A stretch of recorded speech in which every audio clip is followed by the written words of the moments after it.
The president, first of all, we have a chief of staff, General Kelly, and I, for one, have been very pleased to work in his White House for 18 months under his direction as the chief. And I think the slur that was lobbed against him yesterday by one of your new favorite flavors in the Congress is a disgrace. This is a man who's in his 5th decade of public service to this nation, and he has served as our chief of staff. Before that, starting on day one, as Secretary of Homeland Security, and before that as a 4-star general, Gold Star Dad, and we all owe him a debt of service regardless of politics.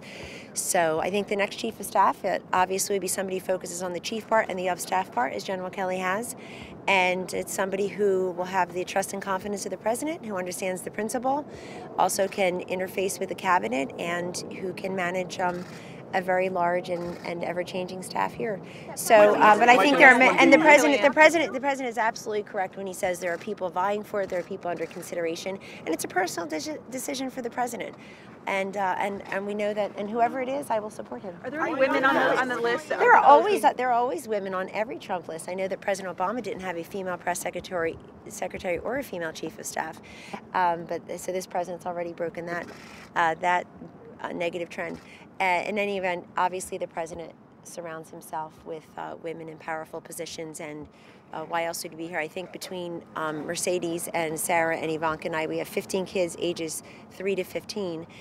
So he's a great boss to work for as a working mom. Kellyanne, are you interested in the job? Are we moving on to trade and tariffs? So the president's tweet was right about China. Now you were very skeptical. He was absolutely right. They're moving. It looks like China, according to Bloomberg this morning, is moving toward reducing that auto tariff from 40% to 15%. And I see the stocks rose a little bit among those domestic auto manufacturers. So that's great news. What are the expectations the president has for his Oval Office meeting today with the Democratic leaders? So I'll be right with you. So with the Democratic leaders, happy they're coming. I think it's a taste of divided government in Washington. And also the president's made very clear he likes the House bill with the $5 billion in border security funding.